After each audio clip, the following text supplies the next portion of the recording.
Selamat datang di video saya. Assalamualaikum warahmatullahi wabarakatuh. Nama saya Nova Erliani dengan NIM 1201032423 dari MPI 4D. Nah, di sini saya akan menjelaskan tentang komunikasi organisasi perbal.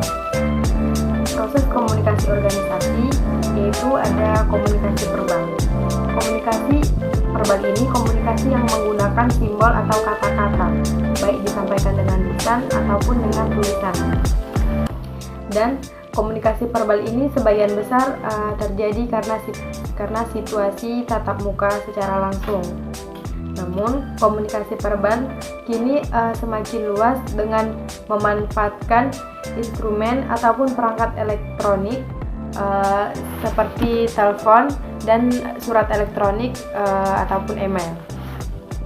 Selanjutnya, komunikasi verbal. Nah, komunikasi verbal ini ada komunikasi tertulis dan ada komunikasi lisan. Pertama, komunikasi tertulis. Komunikasi tertulis ini bentuk komunikasinya verbal yang dilakukan melalui tulisan. Komunikasi ini biasanya dilakukan karena jarak antara komunikator dan komunikan jauh atau keterbatasan jarak. Komunikasi ini juga dilakukan jika dibutuhkan catatan atau dokumentasi untuk dijadikan bukti.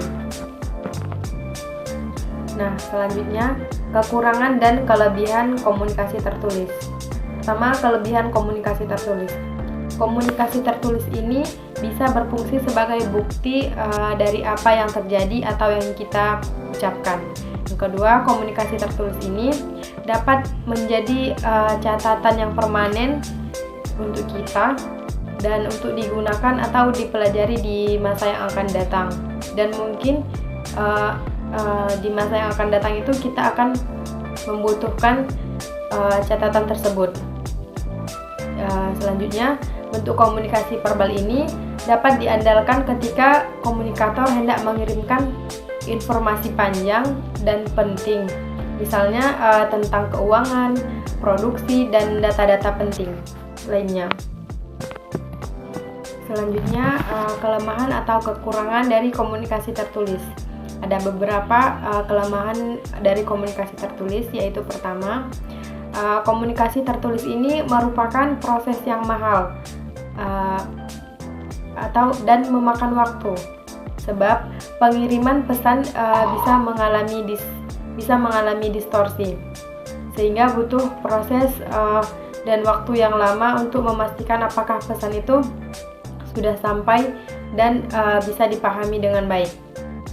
Apabila komunikasi tertulis ini berupa dokumen atau data-data yang penting dan panjang, maka membutuhkan pengiriman yang tidak singkat dan biayanya tidak sedikit.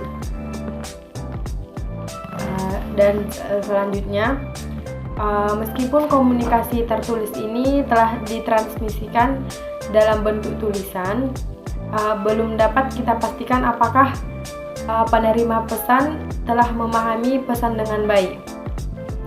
Selanjutnya, komunikasi tertulis ini kadang terkesan kuno, apalagi di masa sekarang ini.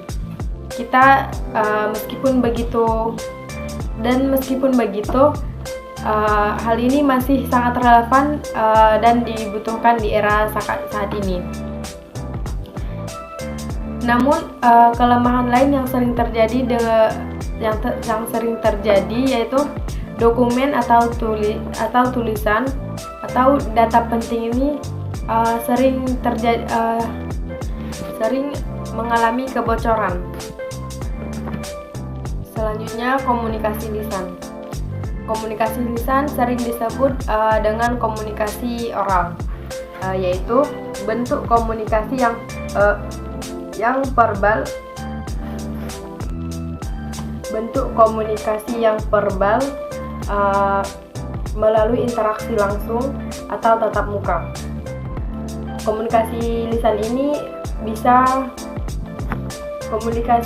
ini juga sering disebut komunikasi kaya akan konten. Ini karena komunikasi Lisan melibatkan interaksi yang intens sehingga dapat menghasilkan produk komunikasi yang berkualitas. Selanjutnya, kelebihan dan kekurangan dari komunikasi lisan. Nah, di sini pertama ada kelebihan. Ada beberapa kelebihan dari komunikasi lisan ini. Pertama yaitu komunikasi lisan ini termasuk dalam bentuk komunikasi verbal yang paling sederhana karena tidak membutuhkan media ataupun instrumen atau alat komunikasi lainnya. Selanjutnya, komunikasi lisan ini tidak menghabiskan banyak biaya. Selanjutnya, kekurangan atau kelemahan dari komunikasi lisan, yaitu informasi bersifat panjang dan penting, tidak dapat disampaikan secara efektif dengan menggunakan komunikasi lisan, dan penuturan secara langsung yang terlalu lama akan membuat para pendengar jenuh. Selanjutnya, kata-kata yang diucapkan dalam komunikasi lisan lebih mudah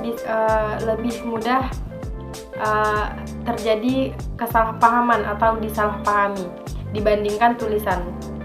Sebab komunikasi lisan ini tidak hanya menggunakan susunan kata, tapi juga intonasi dan nada bicara dan pelafalan yang sering disalahartikan oleh para pendengar. Selanjutnya, contoh komunikasi tertulis, yaitu pertama surat. Kita udah tahu sendiri surat itu seperti apa. Surat itu merupakan salah satu media komunikasi verbal yang sudah digunakan sejak dulu hingga sekarang. Selanjutnya, kartu pos.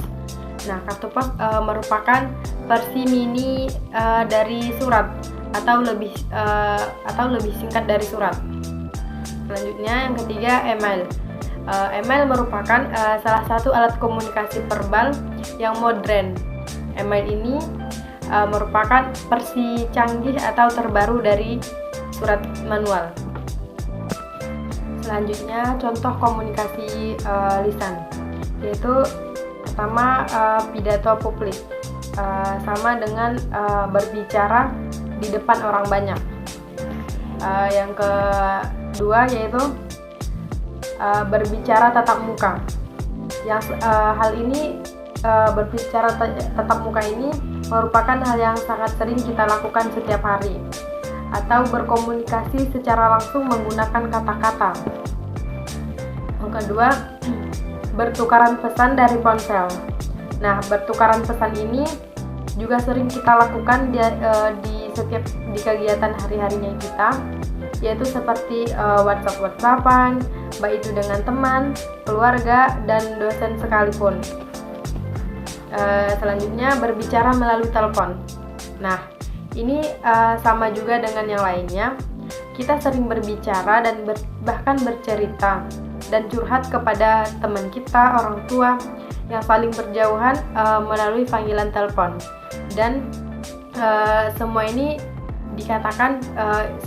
merupakan contoh dari komunikasi lisan tadi. Baik, selanjutnya ada cara meningkatkan kemampuan komunikasi verbal, yaitu bisa kita lakukan dengan cara pertama, memperbanyak membaca dan menulis. Yang kedua, mempersiapkan pesan yang akan disampaikan, seperti berpidato publik tadi. Kita harus mempersiapkan pesan apa yang ingin kita sampaikan. Dan yang ketiga, melatih berbicara, terutama berbicara di depan umum ataupun di depan orang banyak. Baik, cukup sekian penjelasan dari saya. Mohon maaf atas kekurangannya. Wabillahi taufiq wal hidayah. Wassalamualaikum warahmatullahi wabarakatuh.